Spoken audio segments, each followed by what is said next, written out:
നമസ്കാരം. Political grand finale സമ്മതിദാനത്തിലേക്ക് എല്ലാ പ്രേക്ഷകർക്കും സ്വാഗതം.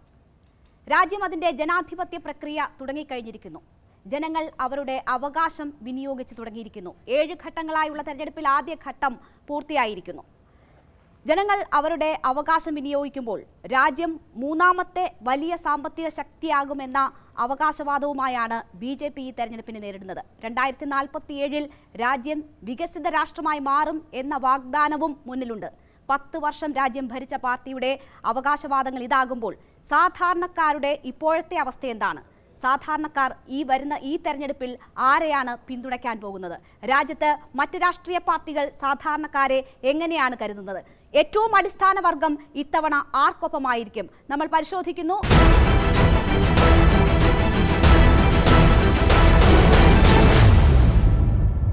നമുക്കൊപ്പം അതിഥികളുണ്ട്. അവരോട് ചോദ്യങ്ങൾ ചോദിക്കാനുള്ള മറ്റ് അതിഥികളും നമുക്കൊപ്പം ഉണ്ട്.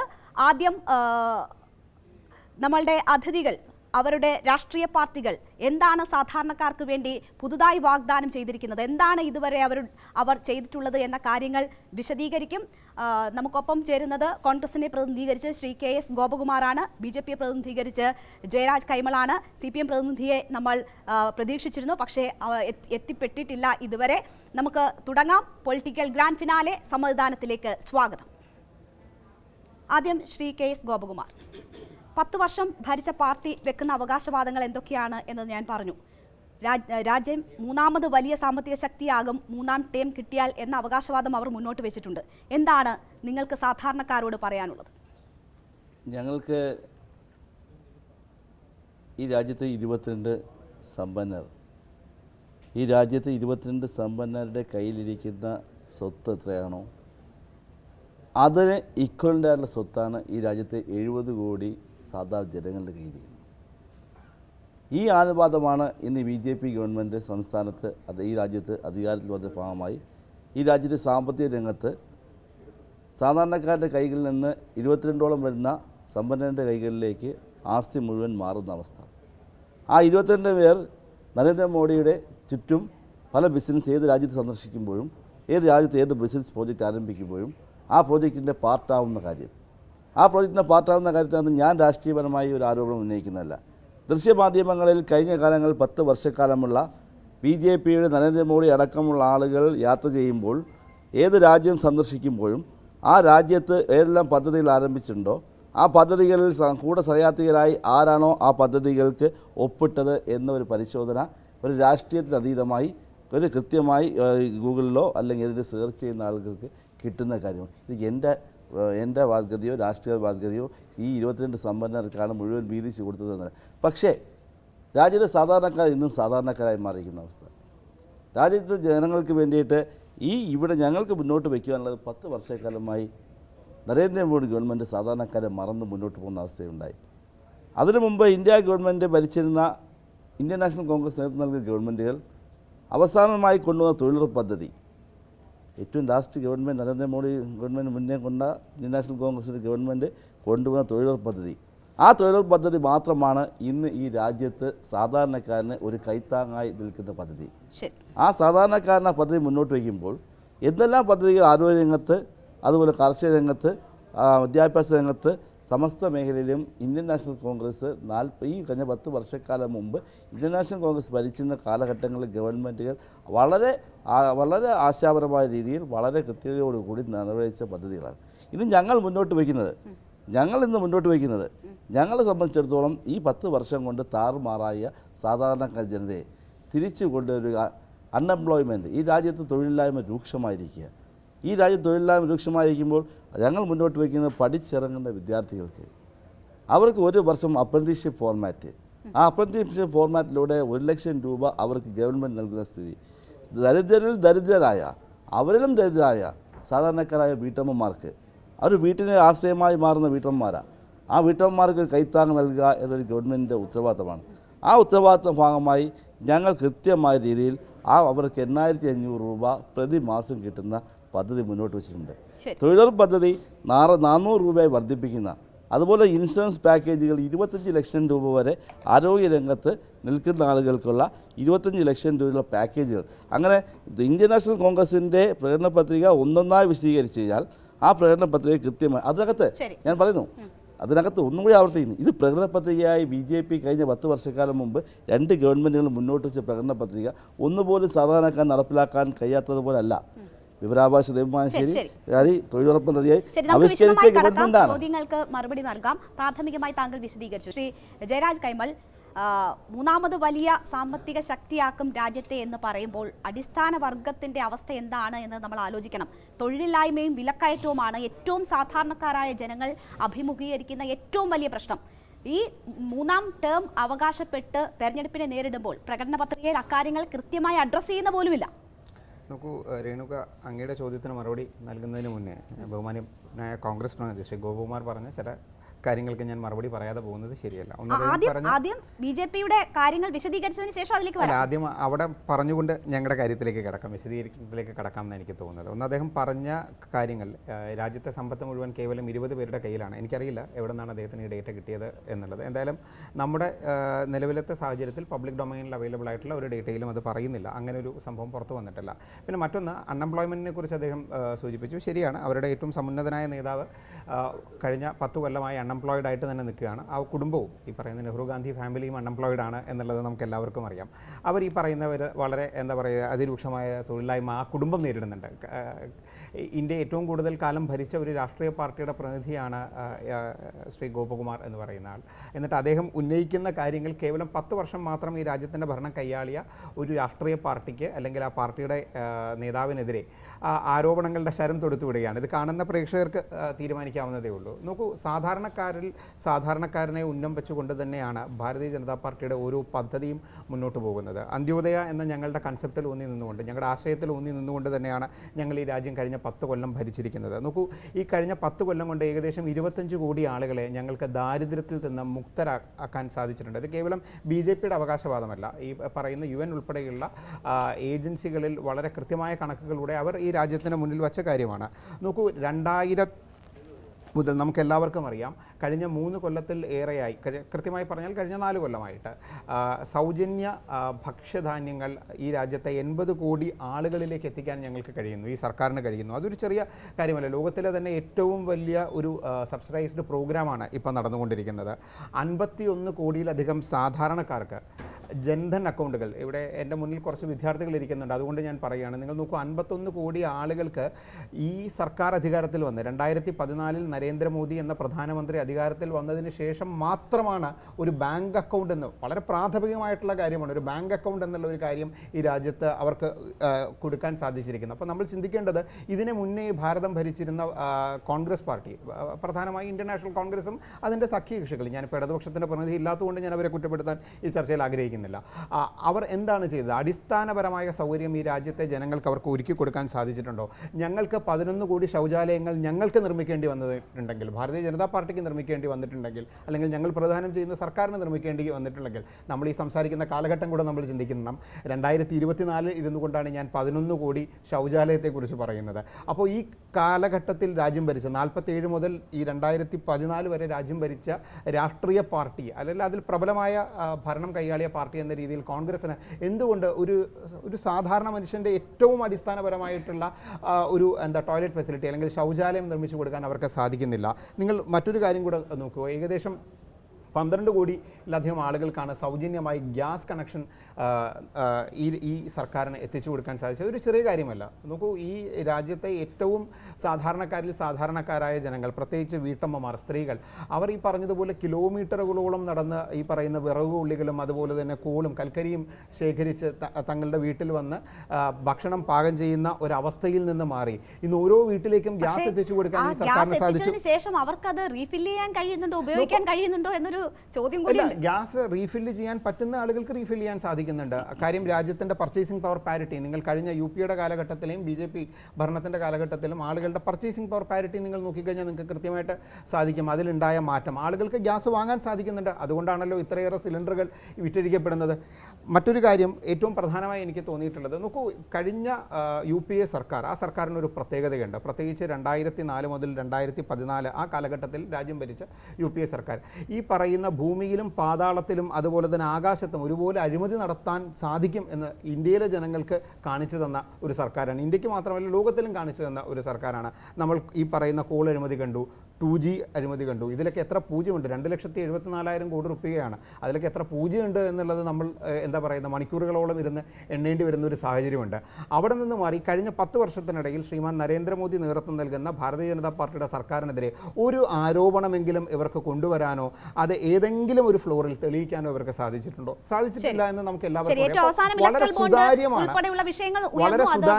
ഞങ്ങളുടെ ഭരണം എന്നുള്ളത്. അഴിമതി എന്ന നിലയിൽ തന്നെയാണ് ഉന്നയിക്കുന്നത്. രാഹുൽ ഗാന്ധി കേരളത്തിൽ വന്ന് മലയാളത്തിലാണ് കൊള്ള എന്ന വാക്ക് ഉപയോഗിച്ചത്.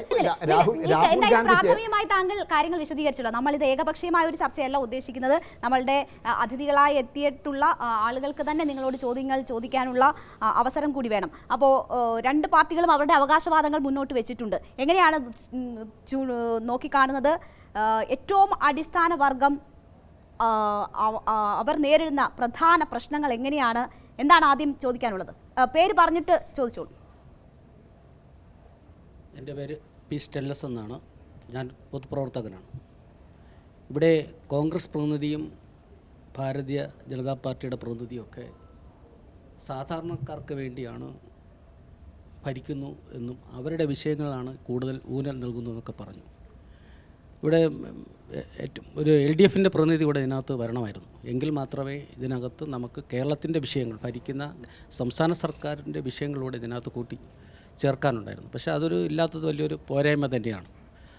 ഞാൻ നിങ്ങളോട് ചോദിക്കുന്നത്, ജയരാജനോട് ചോദിക്കുന്നത്, BJPയുടെ പ്രതിനിധി ജയരാജനോട് ചോദിക്കുന്നത്,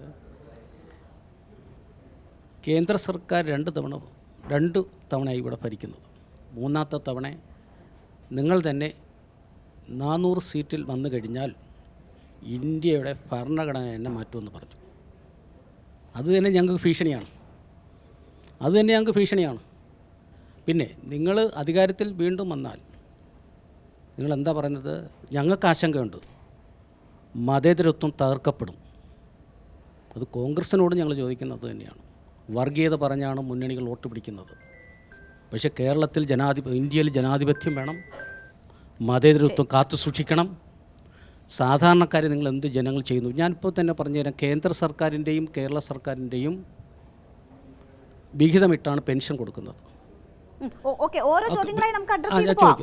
അപ്പോൾ ചോദിച്ചല്ലോ, ഭരണഘടന മറ്റ് തൊഴിലില്ലായ്മയായാലും വിലക്കയറ്റമായാലും എല്ലാ പ്രശ്നങ്ങളും അനുഭവിക്കുമ്പോൾ പോലും ഭരണഘടനാ ഭീഷണി നേരിടുന്നോ എന്നത് അവരെ ആശങ്കപ്പെടുത്തുന്നുണ്ട്. എന്തായാലും ഒരു കാര്യത്തിൽ എനിക്ക് സന്തോഷമുണ്ട്. ഞങ്ങൾ 400 സീറ്റിൽ അധികാരത്തിൽ വരും എന്ന് കേരളത്തിലെ ജനങ്ങളും ചിന്തിച്ചു തുടങ്ങുന്നു. അതിൻ്റെ ഒരു എന്താ പറയുക, ഒരു പ്രതിഫലനമാണ് അങ്ങയുടെ വാചകത്തിൽ നിന്ന് കേട്ടത്. മറ്റൊരു കാര്യം, അങ്ങനെ പറഞ്ഞിട്ടില്ല. നിങ്ങൾ പ്രഖ്യാപിച്ചതാണ് 400 സീറ്റിൽ ഞങ്ങൾ വന്നു കഴിഞ്ഞാൽ ഇന്ത്യയുടെ ഭരണഘടന തന്നെ മാറ്റി എഴുതുമെന്ന് പറയുമ്പോൾ തന്നെ ഇന്ത്യയിൽ പ്രഖ്യാപിച്ചിട്ടുണ്ട്. മാധ്യമങ്ങൾ പറഞ്ഞിട്ടുണ്ട്, നിങ്ങളുടെ ലീഡർമാർ, നിങ്ങളുടെ ദേശീയ നേതാക്കൾ പറഞ്ഞിട്ടുണ്ടെന്നേ. നിങ്ങൾ മത്സരിക്കുന്ന ഗുജറാത്ത് MP തന്നെയാണ് പറഞ്ഞത്.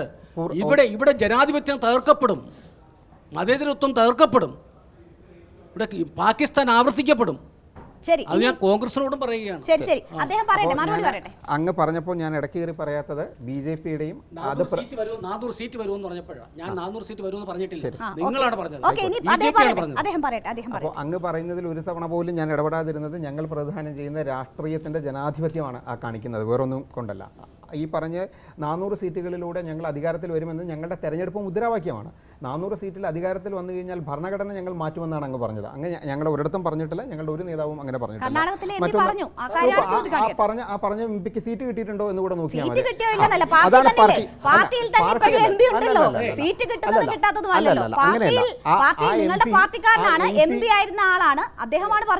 നോക്കൂ, BJPക്ക് 303 എംപിമാരുണ്ട്. ആ 303 എംപിമാരും പറയുന്നത് BJPയുടെ നയമാണ് എന്ന് നിങ്ങൾ ധരിക്കുന്നെങ്കിൽ അത് നിങ്ങളുടെ കുഴപ്പമാണ്. BJPയുടെ നയം എന്ന് പറയുന്നതിന് പറയാൻ ചുമതലപ്പെടുത്തിയവരുണ്ട്. അവർ കൃത്യമായി ജനങ്ങളുടെ മുന്നിൽ ആ നയം വയ്ക്കുന്നു. രണ്ടാമത്തെ കാര്യം, അങ്ങ് ഭരണഘടനയുടെ കാര്യവും അതിൻ്റെ മൂല്യവും അങ്ങ് പറഞ്ഞു.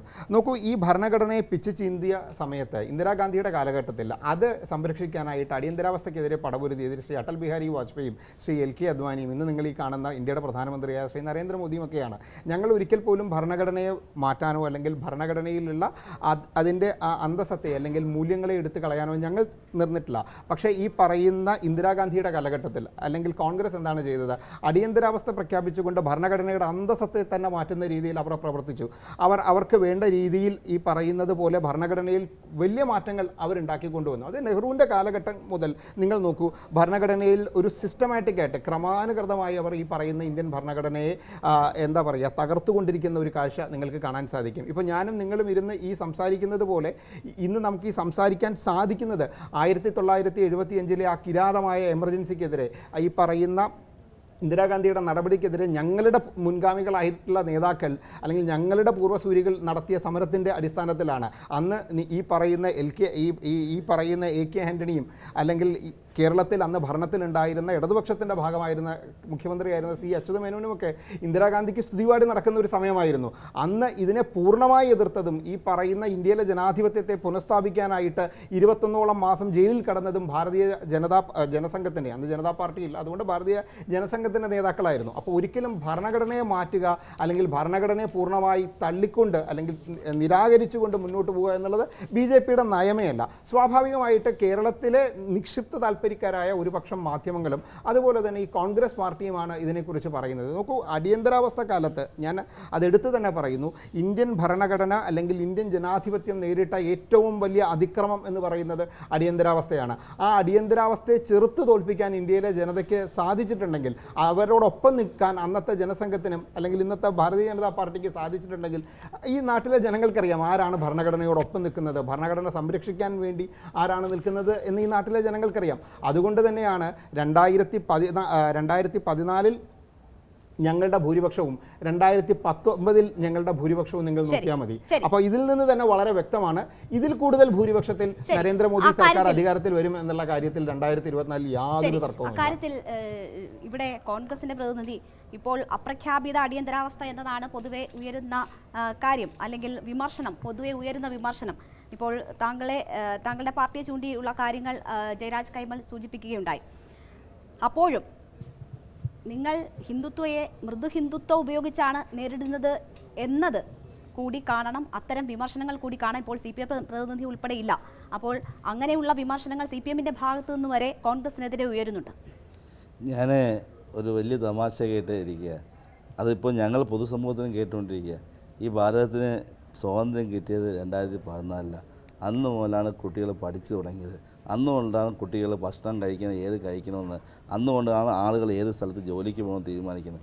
ഇവർ പറയുന്നത് കേട്ടുകഴിഞ്ഞാൽ, ഇവരെ ചോദ്യം കേട്ടാൽ 2014 വരെ ഈ രാജ്യത്ത് ഒരാൾക്കും കൃത്യമായ ഭക്ഷണം കഴിക്കാൻ കഴിയില്ല, ഒരാൾക്ക് പഠിക്കാൻ കഴിയില്ല, 2000 വരെ സ്വാതന്ത്ര്യമേ ഇല്ല, സ്വാതന്ത്ര്യം ഭാരതത്തിന് ലഭ്യമായതെല്ലാം 2014 ശേഷം 10 വർഷം എന്നാണ് അദ്ദേഹം ഇപ്പോൾ സൂചിപ്പിച്ച വാക്ക് കൃത്യമായി വിലയിരുത്തി. കാരണം അദ്ദേഹം പറഞ്ഞു, ഇവിടെ ഭാരതത്തിന് സ്വാതന്ത്ര്യം കിട്ടിയ 1947. അതിനു മുമ്പ് സ്വാതന്ത്ര്യ സമര പോരാട്ടങ്ങൾ നടന്നു. ആ പോരാട്ടത്തിൽ ഇവരൊന്നും ഇല്ലായിരുന്നു. ഇവരുടെ നേതാക്കൾ 2 പേരും മാപ്പെഴുതി കൊടുത്ത് ഞങ്ങൾ ബ്രിട്ടീഷുകാരെ ഞങ്ങൾ ഇനി ഒന്നിനുമില്ല എന്നൊരു മാപ്പെഴുതി കൊടുത്ത് പോയ ചരിത്രമൊക്കെ കൊണ്ട് ആ ചരിത്രത്തിലേക്ക് ഞാൻ കടക്കാൻ ആഗ്രഹിക്കുന്നില്ല. കാരണം ഇന്ത്യൻ നാഷണൽ കോൺഗ്രസിൻ്റെ ദേശീയത സംസാരിക്കുമ്പോൾ, ദേശീയതയിൽ ഊന്നി നിൽക്കുമ്പോൾ ഏറ്റവും കൂടുതൽ ഭാരതത്തിൻ്റെ ദേശീയത സംസാരിക്കാൻ അവകാശമുള്ള ഇന്ത്യൻ നാഷണൽ കോൺഗ്രസ്സിലാണ്. ഇന്ത്യൻ നാഷണൽ കോൺഗ്രസിൻ്റെ നേതാക്കളാണ് ലക്ഷക്കണക്കിന് വരുന്ന ആൾ ബ്രിട്ടീഷുകാരൻ്റെ വെടിയുണ്ട മുന്നിൽ നെഞ്ച് വിരിച്ച് നിന്ന് മരണമേറ്റ് വാങ്ങിയത് വരുന്നാൽ അവിടെ എങ്ങും ഒരു ജനസംഘത്തിൻ്റെയോ പഴയ RSSൻ്റെയോ OJPയുടെയോ ഈ ഹിന്ദുത്വ സമീപത്തിൻ്റെ ആളുകളെ ഒന്നും ഈ രാജ്യത്ത് കണ്ടില്ല. ഈ രാജ്യത്ത് ഹിന്ദുവും മുസൽമാനും പേഴ്സിയും സിഖ് വംശനും എല്ലാവരും അടങ്ങുന്ന സമൂഹം ഒന്നായി ഈ ഭാരതത്തെ ഞാൻ പറഞ്ഞു തരട്ടെ, ബ്രിട്ടീഷുകാരൻ്റെ കയ്യിൽ നിന്ന് മോചിപ്പിക്കാൻ വേണ്ടിയുള്ള മോചനത്തിലൂടെ ആ രാജ്യമാണ്.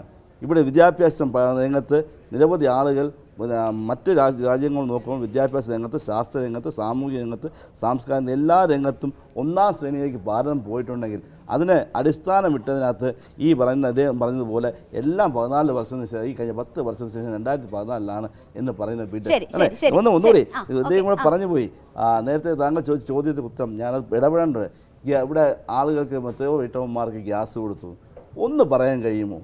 ഇവർക്കൊന്ന് പറയാൻ കഴിയുമോ? ഇവർക്കൊന്ന് കണക്കെടുത്ത് വിവരാവകാശം വെച്ച് നാളെ BJPയുടെ ഏതെങ്കിലും നേതാവിന് പരസ്യമായി പറയാൻ കഴിയുമോ ഇവർ ഈ സാധാരണക്കാർക്ക് കൊടുത്ത ഗ്യാസ് കണക്ഷനിൽ 0.04% മാത്രമാണ് ഇന്ന് വീണ്ടും ഒരു 6 മാസം കൂടുമെങ്കിലും ഒരു സിലിണ്ടർ വീണ്ടും എടുക്കുന്ന ആൾ? അത് കൃത്യമായി കണക്കുകൾ വിവരിപ്പിക്കുന്നതാണ്. 0.04. ബാക്കിയുള്ള ആളുകൾ ഇവർ സിലിണ്ടർ കൊടുത്തു എന്ന് പറഞ്ഞു, ഈ വിറക് പറക്കുന്നു പറഞ്ഞു. പാവപ്പെട്ട ആളുകളുടെ വീടുകളിലേക്ക് 9 കോടി കണക്ക് പറയുമ്പോൾ ഇവർ ഈ ഫാനില്ലാത്ത, വണ്ടിയില്ലാത്ത, 2 നിലയില്ലാത്ത, അതുപോലെ തന്നെ വാർക്കാത്ത വീടുകൾ, ഇങ്ങനെ കുറേ കണക്കുകൾപ്പെട്ട ആളുകൾക്ക് ഈ സൗജന്യ ഗ്യാസ് ഇവർക്ക് പറയാൻ കഴിയും. ഇവർ ഗ്യാസിൻ്റെ കണക്കുകളുടെ എണ്ണം കൂട്ടി കാണിക്കാൻ വേണ്ടി അല്ലാത്ത ആളുകൾക്ക് പോലും PMUI പ്രകാരം ചോദിച്ചോളൂ. എൻ്റെ പേര് ശ്രീകുമാർ. ഞാൻ ഒരു ഓട്ടോ തൊഴിലാളിയാണ്.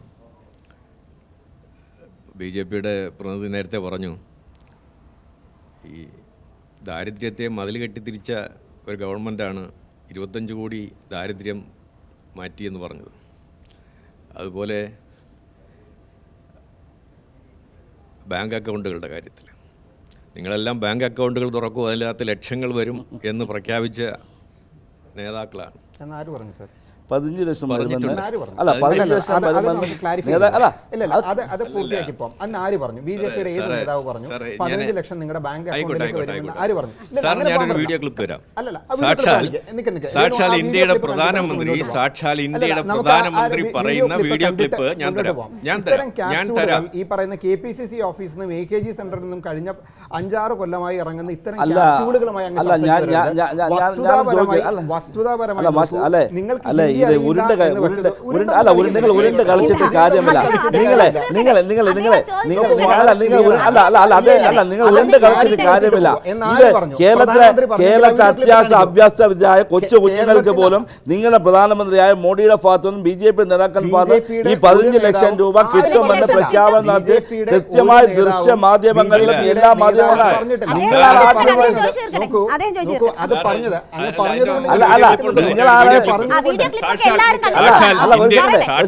ഇദ്ദേഹമാണ് കേരളത്തിൽ ആദ്യമായി അല്ലെങ്കിൽ രാജ്യത്ത് ആദ്യമായി ഇങ്ങനെ BJP നേതാവ് പറഞ്ഞിട്ടില്ല. ഇങ്ങനെ പറയുന്ന ആദ്യത്തെ നേതാവ് ഇദ്ദേഹമാണ്.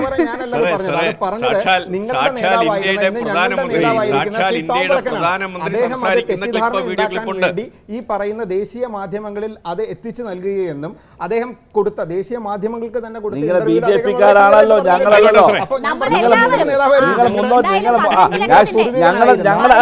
അതേലെ സംബന്ധിച്ചത് നിങ്ങളോടൊപ്പം മുന്നേ ഞങ്ങളാളല്ല, BJPയുടെ പ്രവർത്തകനാണ്.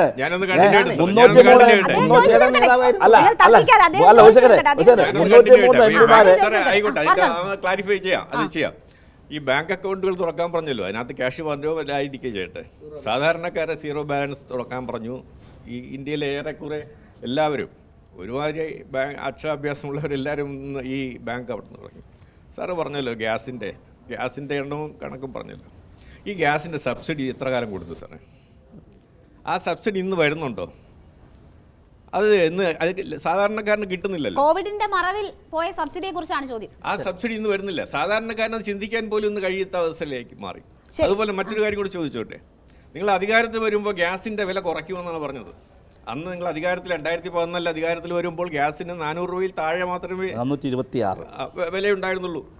അത് നിങ്ങൾ ഇവിടുത്തെ നേതാവ് തന്നെ പറഞ്ഞതാണ്, ഞങ്ങളത് താഴെ അതിനേക്കാളും കൊണ്ടു. ഇന്ന് അതിൻ്റെ വില 900 ചില്ലുവാനായിക്കണം. ഇപ്പോൾ ഇലക്ഷൻ പ്രഖ്യാപിച്ച് 2100 രൂപ കിടന്ന ഗ്യാസിന് ഇലക്ഷൻ പ്രഖ്യാപിച്ചോട് കൂടിയാണ് 200 രൂപ കുറച്ച് 200 രൂപ കുറച്ചത്. 820. അപ്പോൾ അത് ഇനി കുറയ്ക്കാൻ സാധ്യതയില്ലല്ലോ. ഗ്യാരണ്ടികൾ ധാരാളം മോദി നൽകുന്നുണ്ടല്ലോ. മോദി സർക്കാർ കുറേ ഗ്യാരണ്ടികൾ കൊടുക്കുന്നുണ്ടോ? ഇത് കുറയ്ക്കാനുള്ള ഗ്യാരണ്ടി ഉണ്ടോ? ഇത് കുറയ്ക്കാനുള്ള ഗ്യാരണ്ടി ഉണ്ടോ? രണ്ടാമത്തെ കാര്യം സാർ, ഒന്നുകൂടെ ചോദിച്ചോട്ടെ. ഞാനൊരു അടിസ്ഥാന വർഗ്ഗ തൊഴിലാളി, ഒരു ഓട്ടോ തൊഴിലാളിയായിട്ട് ചോദിക്കുകയാണ്. ഞങ്ങൾ ഏറ്റവും കൂടുതൽ ബാധിക്കുന്ന വിഷയമാണ് ഈ പെട്രോൾ ഡീസൽ വില വർധനവ്. ബാരലിന് $140 വിലയുണ്ടായിരുന്ന സമയത്ത് ഇന്ത്യയിൽ പെട്രോളിന് വില 60 രൂപയ്ക്ക് താഴെ ഉണ്ടായിരുന്നുള്ളൂ. ഇന്ന് ബാരലിൻ്റെ വില 100 രൂപയ്ക്ക് താഴെ ഉള്ളൂ. അതാണ് ശൗചാലയം നിർമ്മിക്കുന്ന കാര്യം അദ്ദേഹം പറഞ്ഞത്. അതെ, അത് മുമ്പ് ഒരു മന്ത്രി പറഞ്ഞല്ലോ, ഞങ്ങൾ പെട്രോളിന് വില കൂടി, അത് വണ്ടിയുള്ളവരെല്ലാം പണക്കാരല്ലേ, ഞങ്ങൾക്ക് എന്താ, ഞങ്ങൾ അല്പം കൂടുതൽ പൈസ കൊടുത്ത് പെട്രോൾ അടിച്ചാൽ ഞങ്ങൾ ശൗചാലയം നിറയ്ക്കില്ലെന്ന് നിങ്ങളുടെ ഒരു മുൻ മന്ത്രി ഇവിടെ പറഞ്ഞതാണ്. അതിരിക്കട്ടെ സാർ. അപ്പോൾ ഈ ഇപ്പം നിങ്ങളുടെ ഇവിടുത്തെ കേരളത്തിലെ സെക്രട്ടറി എന്താ പറഞ്ഞതാണ്, കെ സുരേന്ദ്രൻ പറഞ്ഞതാണ്, 50 രൂപയ്ക്ക് പെട്രോൾ കിട്ടിയാൽ 50 രൂപയ്ക്ക് ഡീസൽ കിട്ടിയാൽ ഇവിടുത്തെ ഓട്ടോറിക്ഷ തൊഴിലാളികൾ വേണ്ടെന്ന് വയ്ക്കുമോ എന്ന് ചോദിച്ചില്ലേ? ഇപ്പോൾ അതിൻ്റെ വില എങ്ങനെയാണ് സാറേ? അതൊന്ന് കുറയ്ക്കാൻ എന്തെങ്കിലും അതിനൊരു ഗ്യാരണ്ടി ഉണ്ടോ? പോലും കിട്ടില്ല. എനിക്ക് ഇടപെടില്ലെന്ന് വിശ്വസിക്കുന്നു ഞാൻ പറയുന്ന മറുപടിക്ക്. നോക്കൂ, UPA കാലഘട്ടത്തിൽ പെട്രോളിൻ്റെ വില എന്ന് പറയുന്നത് ഇന്ന് നമ്മൾ കാണുന്ന അതേ രീതിയിൽ തന്നെയായിരുന്നു, ഒരു പക്ഷേ അതിൽ കൂടുതലായിരുന്നു. എന്താ സംഭവിച്ചത് എന്ന് പറയുന്നത്, 4 ലക്ഷം കോടി രൂപയുടെ ഓയിൽ ബോണ്ട് ഇഷ്യൂ ചെയ്തുകൊണ്ട് സർക്കാർ എന്ത് ചെയ്തു, അത് മറച്ചു വെച്ചു. ഓയിൽ ബോണ്ട് സ്വാഭാവികമായിട്ട് നമുക്ക് അത്രയും കോംപ്ലിക്കേറ്റഡ് ആയിട്ടുള്ള അല്ലെങ്കിൽ അത്രയും സങ്കീർണമായ വിഷയത്തിലേക്ക് ഞാൻ നിങ്ങളെ കൊണ്ടുപോകുന്നില്ല. അപ്പോൾ സർക്കാരിൻ്റെ ഭാഗത്ത് നിന്ന് സർക്കാർ ഓയിൽ ബോണ്ട് എണ്ണ കമ്പനികൾക്ക് ഇഷ്യൂ ചെയ്തുകൊണ്ട് ഈ എണ്ണ വാങ്ങുകയും പെട്രോളിയം പ്രോഡക്ട്സ് വാങ്ങുകയും അത് ഈ പറഞ്ഞതുപോലെ മാർക്കറ്റ് റേറ്റിനേക്കാൾ താഴെ സർക്കാർ വിൽക്കുകയും ചെയ്തു. രണ്ട്, നിങ്ങൾ ഈ ചോദ്യം ചോദിക്കേണ്ടത് എന്നോടല്ല, സത്യത്തിൽ കോൺഗ്രസിൻ്റെ പ്രതിനിധികളോടാണ്. നമ്മുടെ രാജ്യത്തെ ഈ പറയുന്ന പെട്രോൾ ഡീസൽ വില നിയന്ത്രിച്ചിരുന്നത് സർക്കാരുകളായിരുന്നു, ഭരിക്കുന്ന സർക്കാരുകളായിരുന്നു. ആ വില നിയന്ത്രണം എടുത്തു കളഞ്ഞതാരാണ്? അവിടെയാണ് പ്രധാനമായും നമ്മൾ ചോദിക്കേണ്ടത്. ഈ വില നിയന്ത്രണം പൂർണ്ണമായി കമ്പനികളിലേക്ക് എത്തിച്ചു കൊടുത്തതാരാണ്? കോൺഗ്രസ് സർക്കാർ പെട്രോളിന്റെ മാത്രമേ വില എടുത്തു കളഞ്ഞുള്ളൂ. ഡീസലിന്റെ വില എടുത്ത്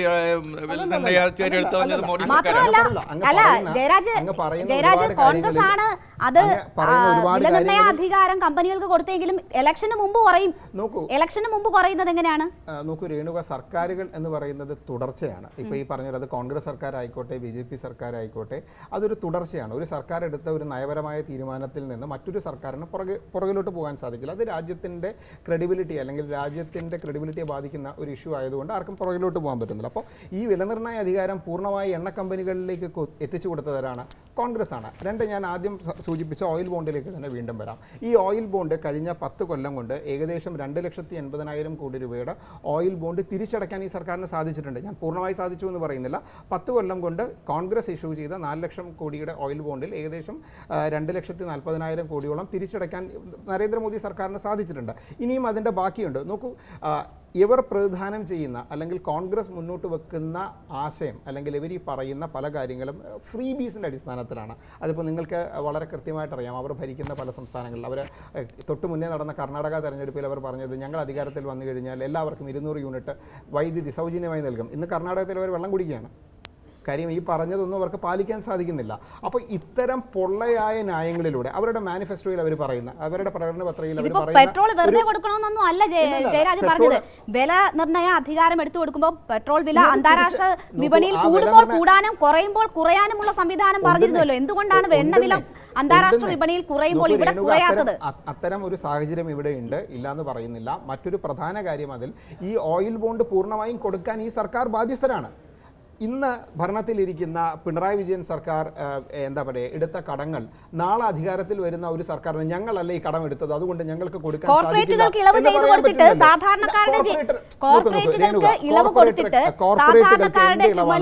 സാധാരണക്കാരുടെ ചുമലിൽ എല്ലാ ഭാരവും അടിച്ചേൽപ്പിക്കുമ്പോൾ അവർ പ്രതികരിക്കും. ഒന്നുമല്ല, ഈ രാജ്യത്തെ കോർപ്പറേറ്റുകൾക്കും എനിക്കും നിങ്ങൾക്കും ഒക്കെ ഒരു വോട്ടേ ഉള്ളൂ. അവർക്ക് അനിൽ അംബാനിക്ക് 10,000 വോട്ടും ഈ പറയുന്ന ജയരാജ് കൈമളിന് ഒരു വോട്ടും ചേട്ടൻ ഒരു വോട്ടും ഒന്നുമല്ല. എനിക്കും അനിൽ അംബാനിക്കും ചേട്ടനും ഒരു വോട്ടേ ഉള്ളൂ. അതാണ് ജനാധിപത്യത്തിൻ്റെ ശക്തി എന്ന് പറയുന്നത്. അപ്പോൾ കോർപ്പറേറ്റുകൾക്ക് BJP എന്തോ വാരിക്കോരി കൊടുത്തു എന്നൊന്നും പറയുന്നതിൽ യാതൊരു അർത്ഥവുമില്ല. നിങ്ങൾ നോക്കൂ, ഈ ഇന്ത്യയുടെ ചരിത്രത്തിൽ ഏറ്റവും കൂടുതൽ കോർപ്പറേറ്റുകൾക്ക് വേണ്ടി നിന്ന ഒരു സർക്കാർ എന്ന് പറയുന്നത് കോൺഗ്രസ് സർക്കാർ. ഈ സാധാരണക്കാരെ അല്ല അനിൽ അംബാനിയും ബാക്കിയുള്ള കോർപ്പറേറ്റുകളും. Power is money. Power is money. Money ഉണ്ടെങ്കിൽ മാത്രമാണ്, കാരണം അവരാണ് രാജ്യം ഭരിക്കുന്നത്. ഒരിക്കലുമല്ല സാറേ.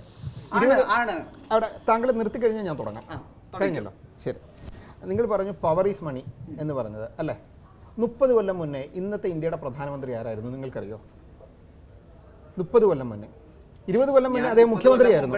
അല്ലല്ല, നിങ്ങൾ പവർ ഈസ് മണി എന്ന് പറഞ്ഞതുകൊണ്ട് മാത്രമാണ് പവർ ഈസ് മണി എന്ന് പറഞ്ഞതുകൊണ്ട് മാത്രമാണ് എനിക്കത് ചോദിക്കേണ്ടത്. ഞാൻ പറയില്ല അല്ല സത്യം, നിങ്ങൾക്കൊരു പാസ്റ്റ് ഉണ്ട്. നിങ്ങൾക്കൊരു പാസ്റ്റ് ഉണ്ട്.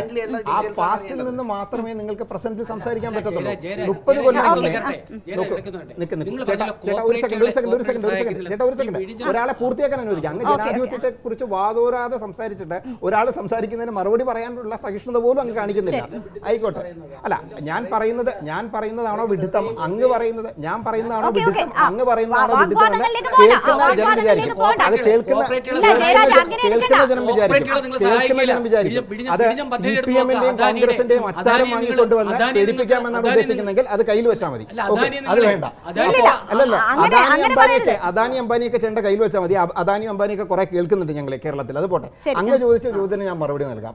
താങ്കൾ ചോദിച്ച പ്രധാനപ്പെട്ട ചോദ്യം പവർ ഈസ് മണി എന്നുള്ളതാണ്. 30 കൊല്ലം മുന്നേ നരേന്ദ്രമോദി എന്ന് പറയുന്ന ആളെ നിങ്ങൾക്കറിയാമോ എന്നുള്ളതാണ്. അദ്ദേഹത്തിന് ബാങ്ക് ബാലൻസ് ഉണ്ടായിരുന്നോ, അതോ അദ്ദേഹം ഏതെങ്കിലും വലിയ കുടുംബത്തിൽ നിന്ന് വന്ന ഒരാളായിരുന്നോ, അതോ ഈ പറഞ്ഞതുപോലെ നെഹ്റു ഗാന്ധി ഫാമിലിയെ പോലെ ഞങ്ങൾ ഇന്ത്യ ഭരിക്കാൻ മാത്രം വിധിക്കപ്പെട്ടവരാണ് എന്ന് ചിന്തിച്ച് വന്ന ആളായിരുന്നോ? ഒരിക്കലുമല്ല.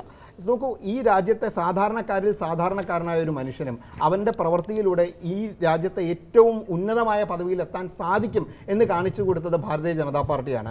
ഞാൻ അതുകൊണ്ടാണ് പറഞ്ഞത് 30 കൊല്ലം മുന്നേയുള്ള നരേന്ദ്രമോദിയെ നമ്മൾക്ക് ആർക്കും അറിയില്ല. 20 കൊല്ലം മുന്നേ അദ്ദേഹം ഇന്ത്യയിലെ ഒരു സംസ്ഥാനത്തെ മുഖ്യമന്ത്രിയായിരുന്നു. ഗുജറാത്ത് എന്ന് പറയുന്ന ഒരു സംസ്ഥാനത്തിൻ്റെ മുഖ്യമന്ത്രിയായി അദ്ദേഹം മാറി. അപ്പോൾ പവർ ഈസ് മണി അത് കറക്റ്റായിരുന്നു. ഏത് കോൺഗ്രസിൻ്റെ കാലഘട്ടത്തിൽ അത് കറക്റ്റായിരുന്നു. കയ്യിൽ കാശുള്ളവന് എന്തും ചെയ്യാം എന്നുള്ള ഒരു സാഹചര്യം ഉണ്ടായിരുന്നു. അതുകൊണ്ടാണ് വാരൻ ആൻഡേഴ്സൺ ഇന്ത്യയിൽ നിന്ന് വിട്ടുപോയത്. കാര്യം ഏറ്റവും സാധാരണക്കാരനായ പ്രധാനമന്ത്രി രാജ്യം ഭരിക്കുമ്പോൾ ഏറ്റവും സാധാരണക്കാരായ ആളുകളുടെ വിഷമങ്ങൾ അറിയേണ്ടതാ. നമ്മളോട് സംസാരിക്കുന്നവർ പറയുന്നു പെട്രോളിന്റെ വില വർധന കാരണം ഓട്ടോ ഓടിച്ച് ജീവിക്കാൻ പറ്റുന്നില്ല. അപ്പോൾ ഏറ്റവും സാധാരണക്കാരൻ ഭരിക്കുമ്പോൾ സാധാരണക്കാർക്ക് ഉപകാരപ്പെടുന്ന സാഹചര്യങ്ങൾ ഉണ്ടാകണം രാജ്യത്ത്. നോക്കൂ, പെട്രോൾ ചേട്ടനോട് പറയാനുള്ളത്, പെട്രോളിന്റെ വില ഇന്ന് ഏറ്റവും കൂടുതലുള്ള സംസ്ഥാനങ്ങളിൽ ഒന്ന് എന്ന് പറയുന്നത് കേരളമാണ്. എന്തുകൊണ്ടാണ്? ഈ ഭരിക്കുന്ന പിണറായി വിജയൻ സർക്കാർ അതിന്റെ മേലിൽ ചുമത്തിയിരിക്കുന്ന സെസ്സുകളോ അല്ലെങ്കിൽ അതിൽ നിന്ന് വരുന്ന ടാക്സുകളോ വേണ്ട എന്ന് വെക്കാൻ അവർ തയ്യാറാകുന്നില്ല. ഞങ്ങൾ ഭരിക്കുന്ന സ്ഥലങ്ങളിൽ നിന്ന് കേരളത്തിലേക്ക് ഒരു കാര്യം സെസ് കുറയ്ക്കുന്നതല്ല സാർ വിഷയം. അന്താരാഷ്ട്ര 10 രൂപ വിലയുള്ള സാധനം നമ്മൾ 25 രൂപയ്ക്കാണ് വിൽക്കുന്നത്. പക്ഷേ 10 രൂപ വിലയുള്ള സാധനത്തിന് സെസ് എന്ന് പറയുമ്പോൾ കൂടി മഞ്ഞ 1, 2, 3 രൂപ ഏർപ്പെടുത്തിയാൽ 15 രൂപയ്ക്ക് വിൽക്കാമല്ലോ, അല്ലെങ്കിൽ 20-ന് വിൽക്കാമല്ലോ. നമ്മൾ ആ 25-നും 50-നും മുകളിൽ വിൽക്കാൻ പറ്റുമോ സാറേ? നമുക്ക് അല്പം ഈ ക്രൂഡ് ഓയിലിൻ്റെ വില എത്രയാണെന്ന് നമുക്കറിയാം. പക്ഷേ നമ്മൾക്ക് എന്തുകൊണ്ട് ഈ അന്താരാഷ്ട്ര വിപണിയിൽ വില കൂടുമെന്നും കുറയുമെന്നൊക്കെ പറയുമ്പോൾ അത് എന്തുകൊണ്ട് നമ്മുടെ ഇന്ത്യയിൽ കുറയുന്നില്ല എന്നുള്ളതാണ്. നോക്കൂ, നമ്മുടെ രാജ്യത്തും കുറയുന്നുണ്ട്. ഈ പറയുന്ന താങ്കൾ പറഞ്ഞതുപോലെ ക്രമാനുഗതമായല്ല കുറയുന്നത്, അതിൽ വ്യത്യാസമുണ്ട്. അത് ഞാനില്ല എന്ന് പറയുന്നില്ല. പക്ഷേ എന്തുകൊണ്ട് നമ്മുടെ സംസ്ഥാനം ഉൾപ്പെടെ നമ്മുടെ സംസ്ഥാന സർക്കാർ ഉൾപ്പെടെയുള്ളവർ ഇപ്പോൾ നമുക്കൊരു GST കൗൺസിലുണ്ട്. ആ GST കൗൺസിലിൽ തീരുമാനിക്കാമല്ലോ പെട്രോളും ഡീസലും GSTയിലേക്ക് വരണം. എന്തുകൊണ്ട് ഇവരാരും തയ്യാറാവുന്നില്ല?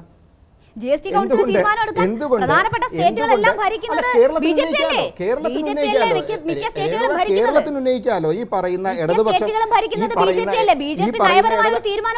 ഞങ്ങൾക്ക് അങ്ങനെ ഒരു തീരുമാനമില്ല.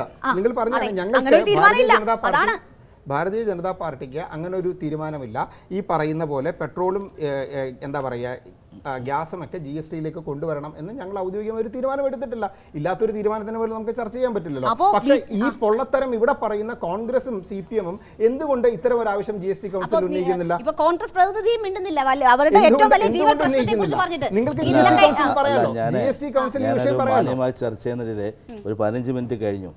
ഇനി എന്റെ 15 മിനിറ്റ് എനിക്ക് ആടപെട്ടാൽ ഞാൻ അവസാനിപ്പിക്കാൻ എന്തായാലും ശരി. എനിക്ക് എന്റെ പാർട്ടിയെ പ്രതിനിധിക്കുന്ന കാര്യം ചർച്ച ചെയ്ത് വരുമ്പോൾ അത് പറയാതിരിക്കാൻ പോകുന്നതല്ല. ഏത് കഴിഞ്ഞ വിഷയങ്ങൾ മുഴുവൻ ചർച്ച ചെയ്തിട്ടേ പോകുന്നുള്ളൂ. അല്ലാതെ ഒരു വിഷയമല്ല. ഞാൻ അതിനിടയിൽ കയറണമെങ്കിൽ നാളെ ഇപ്പോൾ അടുത്ത സെഷൻ നോക്കിയാറാം കൊളാക്കി തരാം. നിങ്ങൾ അദ്ദേഹം പറഞ്ഞത് അല്ല സമയം അദ്ദേഹം കുറേ വാചാലമായി ഈ രാജ്യത്ത് ആയിക്കോട്ടെ ആ 10 മിനിറ്റ് ഞാൻ എടുത്തോളാം.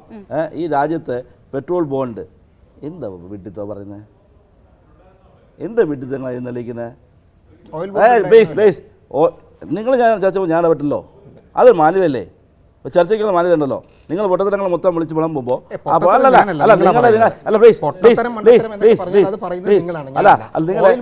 ഓയിൽ ബോണ്ട് ഞാൻ പറയട്ടെ, ഓയിൽ ബോണ്ടുമായി ബന്ധപ്പെട്ടെന്ന് പറഞ്ഞാൽ തെറ്റായ വ്യാഖ്യാനം നൽകി സാധാരണ അങ്ങനെ പലതും പറയുമ്പോൾ പണ്ട് ആഗോളവൽക്കരണത്തിന് ഉദാരവൽക്കരണത്തിന് ഭാഗമായിട്ടാണെന്നൊക്കെ പറഞ്ഞ വാക്കുകൾ വരും. അത്തരം വാക്കുകളൊന്നും ഇവിടെ വേണ്ട. ഇവിടെ ഞങ്ങളാണ് ഓയിൽ പ്രൈസ് നിശ്ചയിച്ചതെങ്കിൽ 10 വർഷം എന്ത് പണിയാണ് ഈ രാജ്യത്ത് ചെയ്തുകൊണ്ടിരുന്നത്? ഓയിൽ പ്രൈസ് നിശ്ചയിക്കാൻ വേണ്ട ഗവൺമെൻറ് അധികാരം ഒരു കമ്പനിക്ക് കൊടുത്തത് ഇന്ത്യൻ നാഷണൽ കോൺഗ്രസ് ആണെങ്കിൽ ഈ 10 വർഷം കേന്ദ്രം ഭരിച്ച BJPക്ക് അത് തിരിച്ചു കൊണ്ടുവരാൻ എന്താ കഴിയാത്തത്? ഇത് ജീവിതകാലം ചെയ്യാൻ പാടില്ല എന്ന നിയമമായിട്ടാണോ കോൺഗ്രസ് ഗവൺമെൻറ് ഇവിടെ ഉണ്ടാക്കി വെച്ച നിയമം? 10 വർഷം അല്ലെങ്കിൽ 1 വർഷം 25 വർഷം കഴിഞ്ഞിട്ട് ഇത് മാറ്റാൻ കഴിയാൻ പാടുള്ളൂ. ഇത് ഈ കമ്പനി ആരാ? ഇത് ഗവൺമെൻറ് കമ്പനിയല്ലേ? Hindustan petroleum, Indian oil corporation, MRPL, Bharat petroleum തുടങ്ങിയ എല്ലാം കമ്പനിയെല്ലാം നിയന്ത്രിക്കുന്നത് അതിൻ്റെ ഉദ്യോഗസ്ഥർ മുഴുവൻ സർക്കാർ ഉദ്യോഗസ്ഥരാ. ആ കമ്പനി ഇരിക്കുന്ന സർക്കാർ ഉദ്യോഗസ്ഥർ സർക്കാരിൻ്റെ ഒരു പാർട്ടാ, അല്ലാതെ പ്രൈവറ്റ് മറ്റേ ഇവർ സുഹൃത്തുക്കളായ അംബാനിയുടെയും അദാനിയുടെയും പോലുള്ള പെട്രോളിയം കമ്പനികളല്ല. ഈ കമ്പനികളെ നിയന്ത്രിക്കാനുള്ള അധികാരം പൂർണ്ണമായി സർക്കാരിനുണ്ട്. അല്ല, ചർച്ചയ്ക്ക് ഞാൻ പൂർത്തീകരിച്ചു പോകാം. അതുകൊണ്ട് തെറ്റായ കാര്യം ക്രൂഡ് ഓയിലിൻ്റെ പ്രൈസുമായി ബന്ധപ്പെട്ട് അദ്ദേഹം ഒരു വ്യാഖ്യാനം നടത്തൂ. അത്ര വില കോൺഗ്രസ് ഗവൺമെൻറ് ഉണ്ടായിരുന്നപ്പോൾ ഉള്ള വിലയ്ക്ക് സമാനമാണ് ആണോ? 76 രൂപയിൽ നിന്ന് 107 പോയത് വില സമാനമാണോ? അന്ന് ക്രൂഡ് ഓയിലിൻ്റെ പ്രൈസിനേക്കാൾ 41 രൂപ ഇന്ന് കുറവാണ്. അന്ന് ക്രൂഡ് ഓയിലിൻ്റെ ഡോളർ പ്രൈസിനേക്കാൾ ഇന്നത്തെ റേറ്റ് ഞാൻ നോക്കിയായിരുന്നു, ഇപ്പോൾ നോക്കിയായിരുന്നു 41 രൂപ 76 രൂപയ്ക്ക് ഞങ്ങൾ പെട്രോൾ കൊടുക്കുമ്പോൾ എത്രയാണ് ക്രൂഡ് ഓയിൽ പ്രൈസ് ഉണ്ടായത്? അന്താരാഷ്ട്ര വിപണിയിൽ വില കൂടുതലായിരുന്നു. അതാണ് അന്നത്തെ പ്രൈസിനേക്കാൾ കുറവാണ്. അപ്പോൾ അതൊന്ന്. 2, ഇദ്ദേഹം പറഞ്ഞു പോയി ഇവിടെ കുറേ BJPയുടെ പഴയ കോൺഗ്രസിൻ്റെ നേതാവായിരുന്ന ആളാണ്. ഇവരെ BJPയിൽ വന്നിരിക്കുന്ന ഭൂരിപക്ഷം പേരും നാളുകൾ പറയുമ്പോൾ അതെല്ലാം ഞങ്ങളുടെ പഴയ കോൺഗ്രസ്സുകാരാണ്. ഇപ്പോൾ BJPയിൽ വന്നപ്പോൾ അവർ പറഞ്ഞതിന് ഞാൻ ഇങ്ങനെ കണക്കെടുക്കുകയെന്ന് പറയുന്നത് ഒരു പാർട്ടി പ്രവർത്തകർ എവിടെയാണ്? സ്വന്തം പാർട്ടി. പിന്നെ 303 MPമാർ, അതിൽ 300 ഞങ്ങളുടെ പാർട്ടിയിലെ MP പറഞ്ഞാൽ MP പറഞ്ഞത് സത്യമാണ്, അത് ഞങ്ങളുടെ പാർട്ടിയുടെ വാചകമാണ്. അല്ലെങ്കിൽ ആ MPയെ ഞങ്ങൾ പാർട്ടിയിൽ നിന്ന് പുറത്തു കളയും. ഇത് 303 MPമാർ പറഞ്ഞ ഒരു പാർട്ടി നേതാവ് വന്ന് പ്രതിനിധീകരിക്കുന്ന ആൾ MP പറഞ്ഞതല്ല. വലിയ ഞങ്ങളുടെ കോൺഗ്രസിൻ്റെ BJPയുടെ MP പറഞ്ഞതല്ല സംഭവം. ഈ രാജ്യത്തെ ഭരണഘടന പൊളിച്ചത്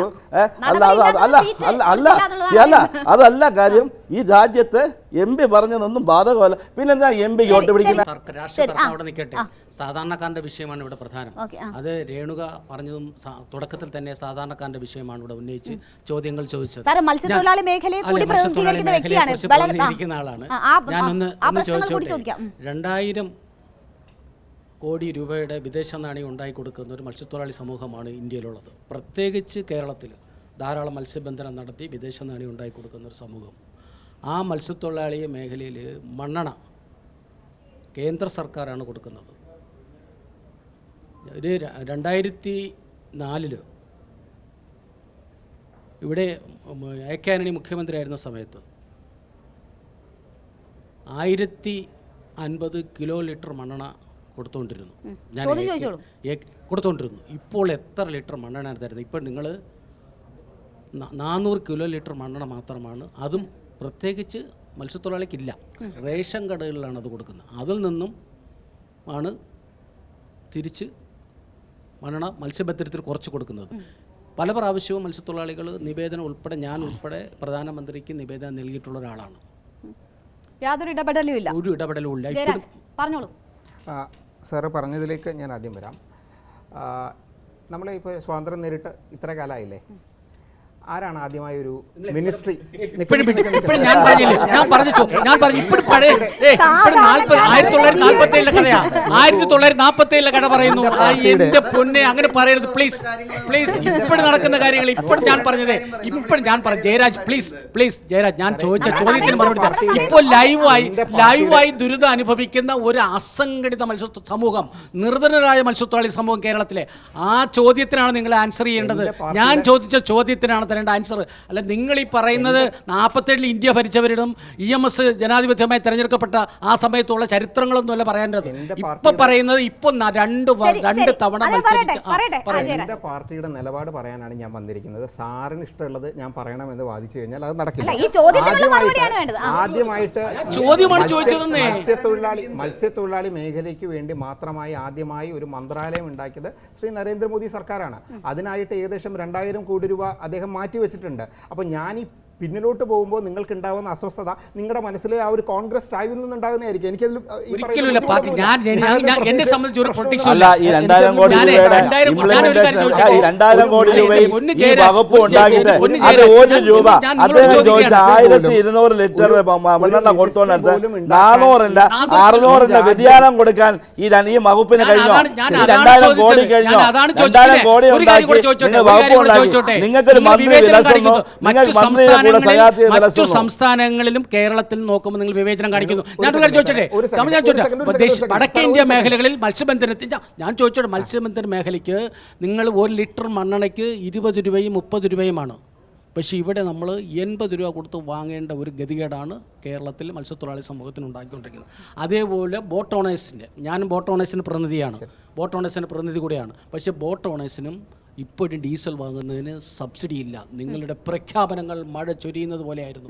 ഇപ്പോഴും സബ്സിഡി ഇല്ല. എൻ്റെ പൊന്നു ജയരാജൻ പറയുന്നത് കോൺഗ്രസ്സുകാരുടെ ഭരിക്കുമ്പോൾ ആ കാലഘട്ടത്തിൽ ഇത് ഞങ്ങളെ കഷ്ടപ്പെടുത്തിയിട്ടുണ്ട്. ഇപ്പോഴും ഈ നിർധനരായ ഈ മത്സ്യത്തൊഴിലാളി സമൂഹത്തെ നിങ്ങൾ ഇപ്പോഴും ചൂഷണം ചെയ്യുകയാണ്. ശരി, മന്ത്രാലയം ഉണ്ടാകുമ്പോൾ കൂടുതൽ ശക്തമായ അവരുടെ വിഷയങ്ങൾ ഇടപെടേണ്ടതാണ്. രേണുക ഒരു ചോദിച്ചോട്ടെ, ഞാൻ ആദ്യമായി പ്രധാനമന്ത്രി അധികാരത്തിൽ വന്നപ്പോൾ ഞാൻ ഈ എൻ കെ പ്രേമേന്ദ്രനെ വിളിച്ചു കൊണ്ട് 1 ലക്ഷം പേരുടെ ഒപ്പ് ശേഖരിച്ച് മന്ത്രാലയം വേണമെന്ന് ആവശ്യപ്പെട്ട സംഘടനയാണ്. എന്തായാലും ആ മന്ത്രാലയം അനുവദിച്ചു തന്നത് ശ്രീമാൻ നരേന്ദ്രമോദി. കാര്യമില്ല, സീറോ ബാലൻസ് മന്ത്രാലയം, സീറോ ബാലൻസ് ഒന്നുമില്ല, സീറോ ബാലൻസാ മന്ത്രാലയം. എന്നെ പറയാൻ അനുവദിക്കും. അപ്പോൾ അങ്ങ് മന്ത്രാലയത്തിന്റെ കാര്യം പറഞ്ഞു. ഞാൻ പറഞ്ഞു മന്ത്രാലയം ഉണ്ടായത് നരേന്ദ്രമോദി സർക്കാർ അധികാരത്തിൽ വന്നതിന് ശേഷമാണ്. അതുവരെ ഈ രാജ്യം ഭരിച്ച പാർട്ടികൾക്ക്, പ്രത്യേകിച്ച് ഇന്റർനാഷണൽ കോൺഗ്രസിന് ഈ രാജ്യത്തെ മത്സ്യത്തൊഴിലാളികളോടോ മത്സ്യമേഖലയോടോ ഒന്നും കാര്യമായ യാതൊരു താല്പര്യമില്ലായിരുന്നു. അവരുടെ താല്പര്യങ്ങൾ മറ്റു പലതിലുമായിരുന്നു. മറ്റൊരു പ്രധാന കാര്യം അങ്ങ് പറഞ്ഞു, ഈ പറയുന്ന കോസ്റ്റൽ ബെൽറ്റ് നിങ്ങൾ എടുക്കുക. കോസ്റ്റൽ റീജിയൻസിലെ ഒരുവിധപ്പെട്ട മുഴുവൻ MP-മാരും, ഏകദേശം 80-85% MP-മാരും BJP-യിൽ നിന്നാണ്. ഇന്ന് ഈ രാജ്യത്തെ നിങ്ങൾ പറയുന്നത് പോലെ ഇന്ത്യയുടെ കോസ്റ്റൽ ബെൽറ്റിൽ ജീവിക്കുന്ന ആളുകൾ, ഇന്ത്യയിലെ മത്സ്യത്തൊഴിലാളികൾ ഭാരതീയ ജനതാ പാർട്ടിക്ക് എതിരാണെങ്കിൽ എപ്രകാരമാണ് 2014-ലും 2019-ലും ഈ കോസ്റ്റൽ മേഖലയിലുള്ള MP-മാരിൽ ബഹുഭൂരിപക്ഷം ഞങ്ങളുടേതാകുന്നത്? അപ്പോൾ ഈ ജനങ്ങൾ ഞങ്ങളോടൊപ്പമാണ് എന്നുള്ളതാണ് കാര്യം. കേരളത്തിലെ കാര്യമല്ല അദ്ദേഹം ചൂണ്ടിക്കാട്ടിയത്. കേരളത്തിലെ കാര്യമാണല്ലോ അദ്ദേഹം ചൂണ്ടിക്കാട്ടിയത്.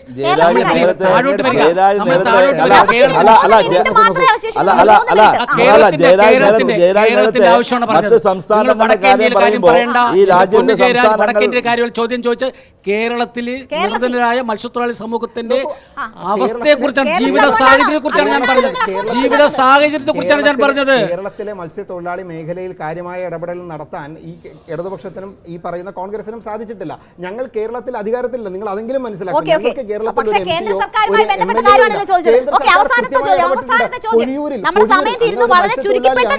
പൊഴിയൂരിലെ ആ വിഷയത്തിൽ കൃത്യമായി രാജീവ് ചന്ദ്രശേഖറിന്റെ നേതൃത്വത്തിൽ രാജീവ് ചന്ദ്രശേഖർ പ്രഖ്യാപനം നടത്തി. ഞാൻ ചോദിച്ചോട്ടെ, എത്രയോ ഞാൻ ശശി തരൂർ ഉൾപ്പെടെ പറയുന്നതാണ്, പ്രഖ്യാപനങ്ങൾ മഴ ചൊരിയുന്നത് പോലെ ഇന്നും തീരം നഷ്ടപ്പെട്ടു.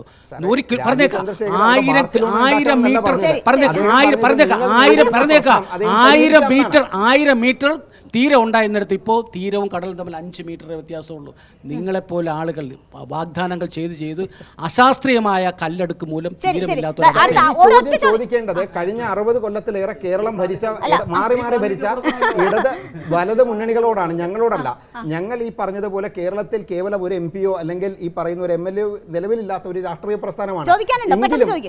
ഞങ്ങളാൽ കഴിയുന്ന പൂർണ്ണമായ കാര്യം ഈ മേഖലയിൽ അങ്ങയുടെ പ്രത്യേകം ഈ പറയുന്ന മത്സ്യത്തൊഴിലാളി മേഖലയിൽ വന്നിട്ടുണ്ട്. ഞാനൊരു വിദ്യാർത്ഥിനിയാണ്, ഞാനൊരു MA സ്റ്റുഡൻ്റ് ആണ്. അപ്പം ഇപ്പോൾ മോദി സർക്കാർ ഇപ്പോൾ നിലവിൽ വന്നതിന് ശേഷം 2014 തൊഴിലില്ലായ്മ വെറും 5.something%. അത് 6.47 അങ്ങാണ്ട് കൂടി. അപ്പം ഞങ്ങളെപ്പോലുള്ള വിദ്യാർത്ഥികൾ പഠിച്ചിറങ്ങുമ്പോൾ ഇപ്പം മോദി പറയുന്നുണ്ട്, പ്രധാനമന്ത്രി നരേന്ദ്രമോദി പറയുന്നുണ്ട്, 10 വർഷം കണ്ടത് വെറും ടീസറാണ്, ഇനി സിനിമയാണ് കാണാനുള്ളത്. അപ്പം ഞങ്ങളെപ്പോലെ വിദ്യാർത്ഥികൾ പഠിച്ചിറങ്ങുമ്പോൾ ഈ സിനിമയിൽ എന്ത് പ്രതീക്ഷയാണ്? സ്ഥാനാർത്ഥി BJP സ്ഥാനാർത്ഥി പറഞ്ഞത് മോദിയെ പോലെ യോഗിയെ പോലെ കുടുംബം ഇല്ലാതിരുന്ന തൊഴിലില്ലായ്മ കുറയുന്ന പറഞ്ഞോ. എന്തെങ്കിലും അപ്രകാരം പറയാൻ ഞാൻ തയ്യാറാകുന്നില്ല. അങ്ങ് പറഞ്ഞത് ഞാൻ ആ പറഞ്ഞത് കേട്ടിട്ടുമില്ല. ആയിക്കോട്ടെ, ഞാൻ ആ പറഞ്ഞത് കേട്ടിട്ടില്ല. BJP-ക്ക് ഈ പറഞ്ഞ സ്ഥാനാർത്ഥികളുണ്ട്. അപ്പോൾ നോക്കട്ടെ, ഞാനിപ്പോൾ ഓരോരുത്തരും എന്ത് പറഞ്ഞു എന്ന് എടുത്തു വെച്ച് നിങ്ങൾ ചർച്ച ചെയ്യുകയാണെങ്കിൽ നമുക്ക് അങ്ങനെ ചർച്ച ചെയ്യാം, പ്രശ്നമില്ല. ഇന്നത്തെ ടോപ്പിക് അതല്ലാത്തതുകൊണ്ട് ഞാൻ അതിലേക്ക് പോകുന്നില്ല. പിന്നെ താങ്കൾ ചോദിച്ച ചോദ്യത്തിനുള്ള മറുപടി എന്ന് പറയുന്നത്, നോക്കൂ, കഴിഞ്ഞ 10 കൊല്ലത്തിനിടയിൽ ഇന്ത്യയിലെ ഒരു എക്കോ സിസ്റ്റം കാര്യമായി മാറിയിട്ടുണ്ട്. പ്രത്യേകിച്ച് അത് ഈ പറയുന്ന ഓൺട്രപ്രണറിയൽ മേഖലയിലായിക്കോട്ടെ, ഒരു സ്ത്രീ എന്ന രീതിയിൽ താങ്കൾ ചോദിച്ച ചോദ്യം അഡ്രസ്സ് ചെയ്യുകയാണെങ്കിൽ കൃത്യമായി അഡ്രസ്സ് അല്ലല്ല നോക്കൂ മനസ്സിലായി, ഒരു വിദ്യാർത്ഥി എന്ന രീതി, ഒരു വിദ്യാർത്ഥി എന്ന രീതി. ഓക്കെ, തൊഴിലില്ലായ്മ വിഷയം ഞങ്ങൾ യുവാക്കളുടെ ഇതിൽ വിശദമായി തന്നെ ചർച്ച ചെയ്തതാണ്. നമുക്ക് കൺക്ലൂഡ് ചെയ്യാനുള്ള സമയം കൂടി ആയിരുന്നു. അത് നമ്മൾ കൃത്യമായിട്ട് അഡ്രസ്സ് ചെയ്യുകയാണെങ്കിൽ നോക്കൂ, നമ്മുടെ രാജ്യത്ത് ഉണ്ടായിരുന്ന ഒരു എക്കോ സിസ്റ്റം പൂർണ്ണമായി മാറി. ഇന്ന് 100 കണക്കിന് യൂണിക്കോണുകൾ ഇന്ത്യയിലേക്ക് വരുന്നു. ഇന്ത്യയിൽ തന്നെ സ്റ്റാർട്ടപ്പ് മിഷനുകൾ വരുന്നു, സ്റ്റാൻഡപ്പ് ഇന്ത്യ പോലുള്ള പദ്ധതികൾ വരുന്നു. നോക്കൂ, നിങ്ങൾ കേവലം സർക്കാർ ജോലിയിലേക്ക് മാത്രമാണ് ഫോക്കസ് ചെയ്യുന്നതെങ്കിൽ സ്വാഭാവികമായിട്ട് നമുക്ക് എല്ലാവർക്കും അറിയാം അതിനുള്ള പരിമിതികളും അതിനുള്ള ബുദ്ധിമുട്ടുകളും നമുക്കറിയാം. നേരെ മറിച്ച് ഈ പറയുന്ന സ്റ്റാർട്ടപ്പ് ഇന്ത്യ പോലുള്ള, സ്റ്റാൻഡപ്പ് ഇന്ത്യ പോലുള്ള, അതുപോലെ തന്നെ നിങ്ങൾക്ക് മുദ്രാ ലോൺ, ഇപ്പോൾ യാതൊരു ഗ്യാരണ്ടിയും ഇല്ലാതെ ഈ പറയുന്ന പ്രധാനമന്ത്രി തന്നെ ഗ്യാരണ്ടി നിന്നുകൊണ്ട് 10 ലക്ഷം വരെയുള്ള മുദ്രാ ലോണുകൾ ആർക്കും ലഭ്യമാക്കാവുന്നതാണ്. അവർക്ക് സ്വന്തമായി ഈ പറയുന്ന മുദ്രാ ലോൺ അങ്ങനെ ഞാൻ നോക്കട്ടെ, ഞാൻ പറഞ്ഞു പൂർത്തിയാക്കട്ടെ.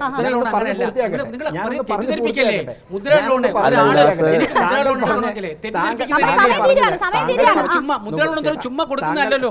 ഞാൻ ചോദിച്ചേ, മുദ്രാ ലോൺ കൊടുക്കുന്നത് എങ്ങനെയാണെന്നറിയാം? ടേൺ ഓവർ നോക്കി, മുദ്രാ ലോൺ കൊടുക്കുന്നത് ടേൺ ഓവർ നോക്കി, അവന്റെ ബിസിനസ് നോക്കിയാണ് മുദ്രാ ലോൺ കൊടുക്കുന്നത്. മോഡി അങ്ങ് പ്രഖ്യാപിച്ചെന്ന് പറഞ്ഞാൽ ഞാൻ പോയാൽ മുദ്രാ ലോൺ തരത്തില്ല. ബാങ്ക് ട്രാൻസാക്ഷൻ നടത്തി അവൻ ഇതിന് തിരിച്ചടയ്ക്കാൻ കപ്പാസിറ്റി ഉണ്ടോ എന്ന് നോക്കിയിട്ടാണ് കൊടുക്കുന്നത്. നിങ്ങൾ മുദ്രാ ലോൺ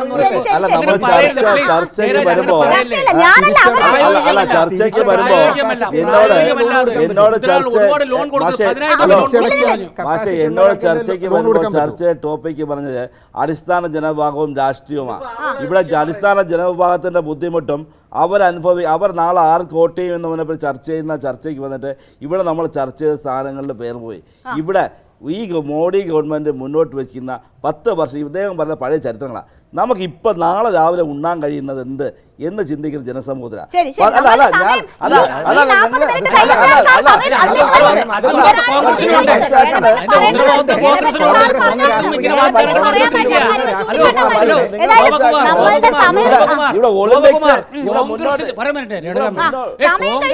കോൺഗ്രസിന്റെ സ്ഥാനാർത്ഥി, ഞാൻ വ്യക്തികളെന്ന് പറയുന്നില്ല, മണ്ഡലങ്ങളിൽ സ്ഥാനാർത്ഥികൾ മഴ ചൊരിയും പോലെ വാഗ്ദാനങ്ങൾ പറയുന്നു.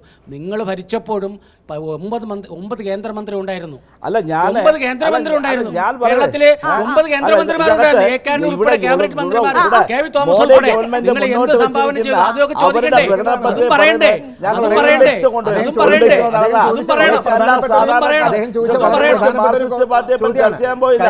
ഇവിടെ പെൻഷൻ കിട്ടി 5 മാസമായി സാധാരണക്കാർക്ക്, പട്ടികജാതി വിദ്യാർത്ഥികൾക്ക് കേരള ഗവൺമെന്റ് സംസ്ഥാന ഗവൺമെന്റ് ചർച്ച ചെയ്യാതെ